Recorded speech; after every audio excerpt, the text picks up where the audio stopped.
भगवान शिव और माता पार्वती की कथा, 3 रहस्य और गरीब लकड़हारे की परीक्षा। भगवान शिव माता पार्वती से कहते हैं, हे देवी, मनुष्य के जीवन में धन से भी अधिक मूल्यवान कुछ रहस्य होते हैं। जो व्यक्ति उन रहस्यों की रक्षा करना सीख जाता है, उसके जीवन में विपत्ति अधिक समय तक नहीं टिकती। माता पार्वती ने पूछा, हे महादेव, ऐसा कौन सा रहस्य है जिसे मनुष्य को अपने सबसे करीबी लोगों से भी सोच समझकर साझा करना चाहिए। भगवान शिव मुस्कुराकर बोले, हे देवी, आज मैं पृथ्वी लोक पर एक ऐसी कथा सुनाने जा रहा हूँ जिसमें एक गरीब लकड़हारे को 3 ऐसी बातें पता चलेंगी जिन्हें यदि वह समय से पहले किसी को बता देता तो उसके हाथ आया सौभाग्य भी उससे छिन जाता। प्रिय श्रद्धालुओं, यह कथा केवल धन पाने की कथा नहीं है।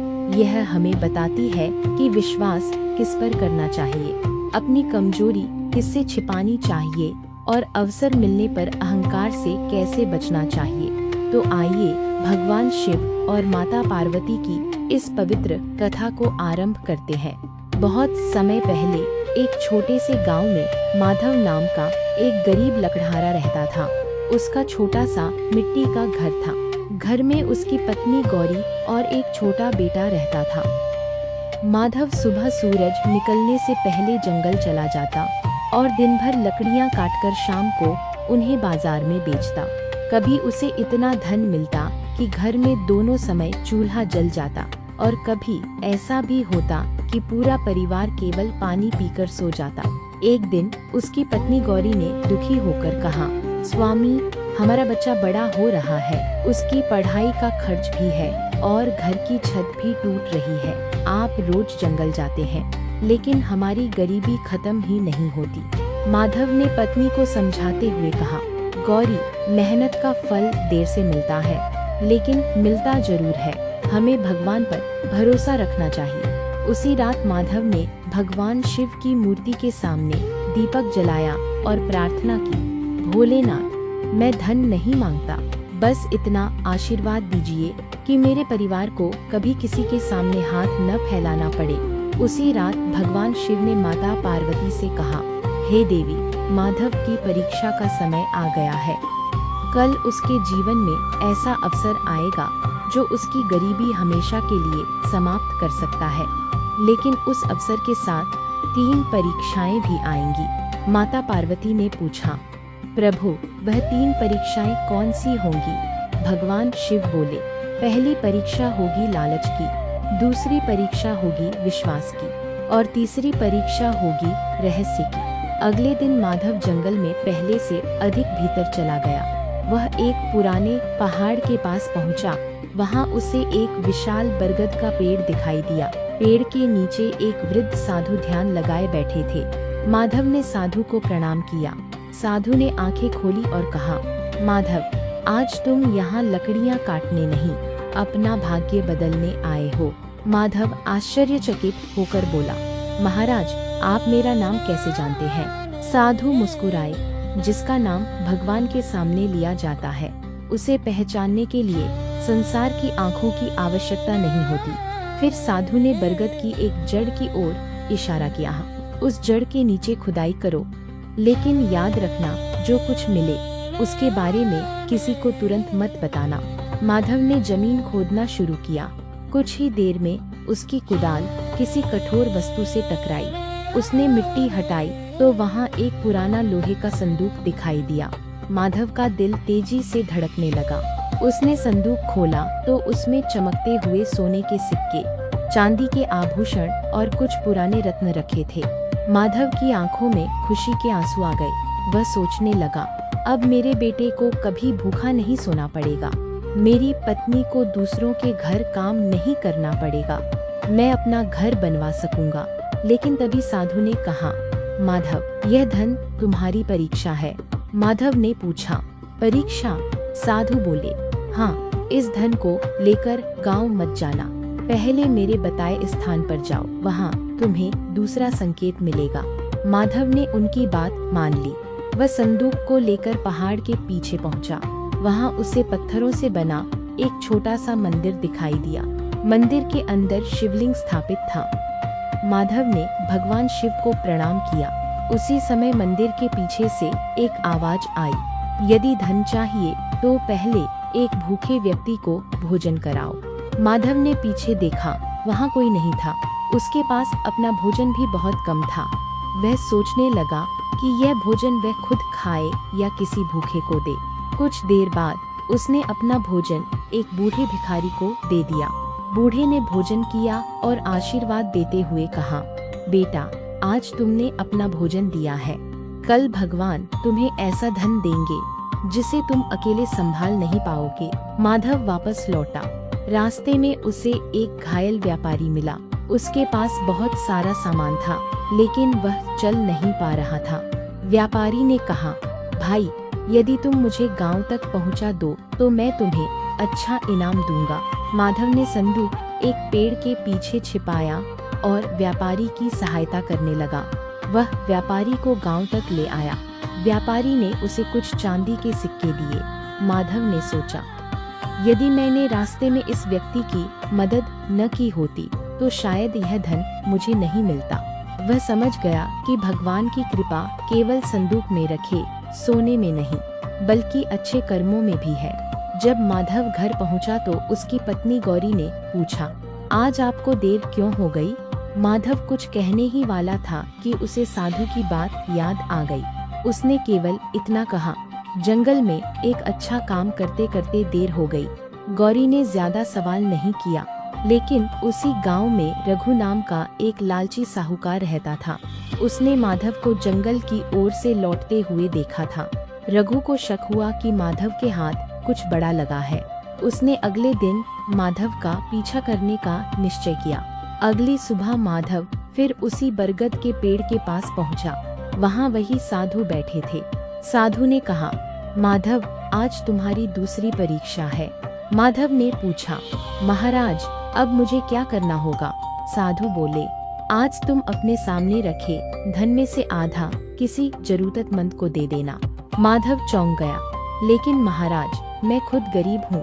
साधु ने कहा, यही तो परीक्षा है। जो गरीब होकर भी बांटना सीख जाता है, उसके हाथ से लक्ष्मी कभी नाराज होकर नहीं जाती। माधव ने संदूक में से कुछ सोने के सिक्के निकाले और रास्ते में मिले गरीब परिवार को दे दिए। तभी अचानक तेज हवा चली। साधु गायब हो चुके थे। माधव समझ गया कि वह कोई साधारण साधु नहीं थे। उसी समय भगवान शिव कैलाश पर माता पार्वती से बोले, हे देवी। माधव ने दूसरी परीक्षा भी पार कर ली। अब अंतिम परीक्षा सबसे कठिन है। माता पार्वती ने पूछा, प्रभु, वह क्या है? भगवान शिव बोले, अब उसके सामने ऐसा व्यक्ति आएगा जिसे वह अपना सबसे विश्वसनीय मित्र समझेगा।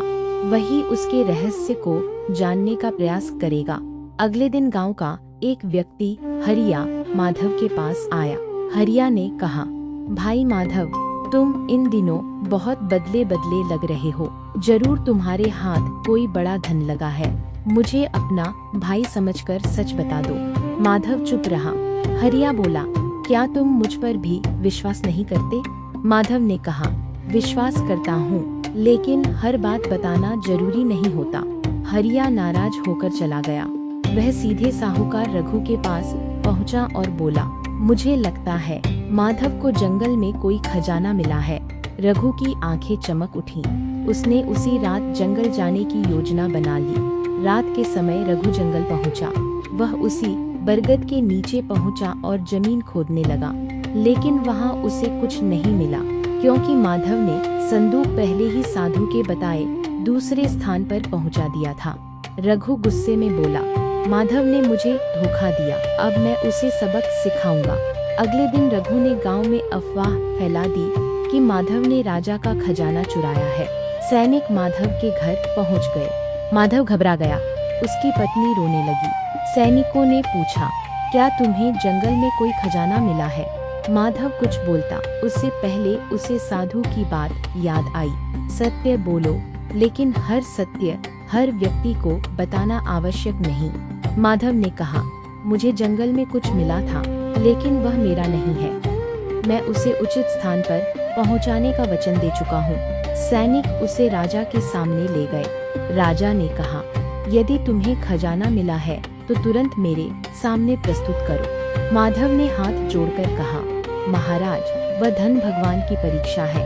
यदि वह राज्य का है तो मैं लौटा दूंगा, लेकिन यदि वह किसी जरूरतमंद के काम आ सकता है तो कृपया मुझे उसे बांटने की अनुमति दी जाए। राजा उसकी बात सुनकर हैरान हो गया। उसी समय दरबार में वही वृद्ध साधु प्रकट हुए। राजा ने उन्हें देखते ही प्रणाम किया। साधु ने कहा, राजन, यह धन वास्तव में तुम्हारे पूर्वजों का खजाना था, लेकिन वर्षों पहले तुम्हारे राज्य में अकाल पड़ा था। उस समय तुम्हारे पूर्वजों ने इसे जरूरतमंदों के लिए सुरक्षित रखा था। समय के साथ उसका स्थान भूल गया। राजा ने माधव की ओर देखा। तुमने चाहो तो यह सारा धन अपने पास रख सकते थे, फिर भी तुमने इसे छिपाकर लालच नहीं किया। साधु ने कहा, माधव ने 3 परीक्षाएं पास की हैं। पहली, इसने धन देखकर लालच नहीं किया। दूसरी, गरीब होकर भी जरूरतमंद को दिया। तीसरी, इसने अपना रहस्य हर व्यक्ति को नहीं बताया। तभी साधु के शरीर से दिव्य प्रकाश निकलने लगा। माधव और पूरा दरबार स्तब्ध रह गया। वह साधु स्वयं भगवान शिव के रूप में प्रकट हो गए। माता पार्वती भी उनके साथ दिव्य रूप में दिखाई दी। भगवान शिव बोले, माधव, तुम्हारी भक्ति और अच्छे कर्मों से मैं प्रसन्न हूँ। आज से तुम्हारे घर में कभी अन्न की कमी नहीं होगी। लेकिन याद रखना, धन को अपना भगवान मत बनाना। धन का उपयोग धर्म और सेवा के लिए करना। माधव ने भगवान शिव के चरणों में सिर रख दिया। भगवान शिव ने राजा से कहा, राजन, यह खजाना माधव अकेला नहीं रखेगा। इसका एक भाग गांव के गरीबों के लिए, एक भाग विद्यालय के लिए और एक भाग गांव के कुएं और रास्तों के निर्माण के लिए लगाया जाएगा। राजा ने तुरंत आदेश दिया। कुछ ही महीनों में वह गांव बदल गया। जहां पहले लोग पानी के लिए दूर जाते थे, वहां कुआं बन गया। जहां बच्चे पढ़ नहीं पाते थे, वहां पाठशाला बन गई और माधव के घर में भी सुख समृद्धि आ गई। लेकिन माधव पहले जैसा ही सरल रहा। एक दिन उसकी पत्नी गौरी ने पूछा, स्वामी, आपके पास इतना धन आ गया, फिर भी आपके मन में घमंड क्यों नहीं आया? माधव मुस्कुराकर बोला, क्योंकि मैंने समझ लिया है कि धन हमारा नहीं होता। वह कुछ समय के लिए हमारे हाथ में आता है। जिस दिन हम उसे अपना समझ लेते हैं, उसी दिन वह हमारी परीक्षा बन जाता है। कैलाश पर माता पार्वती ने भगवान शिव से कहा, प्रभु, आपकी इस कथा से मनुष्य को क्या शिक्षा लेनी चाहिए? भगवान शिव बोले, हे देवी, मनुष्य को 4 बातें हमेशा याद रखनी चाहिए। पहली, अपनी कमाई और धन का पूरा रहस्य हर किसी के सामने प्रकट मत करो। दूसरी, अपनी कमजोरी ऐसे व्यक्ति को मत बताओ जो तुम्हारे विश्वास के योग्य नहीं है। तीसरी, मुश्किल समय में किए गए अच्छे कर्म कभी व्यर्थ नहीं जाते। और चौथी, जब भगवान तुम्हें धन दे तो उसमें दूसरों का भी अधिकार समझो। भगवान शिव आगे कहते हैं, किसी की गरीबी देखकर उसका मजाक मत उड़ाना, क्योंकि आज जो गरीब है, कल वही अपने कर्मों से सबसे बड़ा धनवान बन सकता है। और जो आज धनवान है, यदि अहंकारी हो जाए तो उसका धन एक क्षण में उससे दूर हो सकता है। प्रिय श्रद्धालुओं, इस कथा का सबसे बड़ा रहस्य यही है कि भगवान की कृपा केवल धन मिलने में नहीं, बल्कि धन का सही उपयोग करने की बुद्धि मिलने में है। यदि आपके जीवन में कोई अच्छी योजना है, कोई महत्वपूर्ण अवसर है या कोई ऐसी बात है जिसे हर किसी को बताने की आवश्यकता नहीं है, तो उसे सोच समझकर ही साझा करें। लेकिन इसका अर्थ ये नहीं कि परिवार में आवश्यक बातों को छिपाया जाए। जहां सुरक्षा, स्वास्थ्य, कानून या परिवार के अधिकार की बात हो, वहां सही व्यक्ति से सही समय पर बात करना ही बुद्धिमानी है। भगवान शिव कहते हैं, रहस्य की रक्षा करो, लेकिन सत्य और धर्म का त्याग मत करो। माता पार्वती ने भगवान शिव को प्रणाम किया और कहा, हे महादेव, आज मुझे समझ आया कि मनुष्य की सबसे बड़ी संपत्ति केवल धन नहीं, बल्कि विवेक है। भगवान शिव मुस्कुराए और बोले, हर हर महादेव। प्रिय श्रद्धालुओं, यदि आपको यह कथा अच्छी लगी हो तो अपने मन में भगवान शिव का स्मरण करें और श्रद्धा से कहें, हर हर महादेव। भगवान शिव आपके जीवन में सुख, शांति, सद्बुद्धि और समृद्धि प्रदान करें। ओम नमः शिवाय।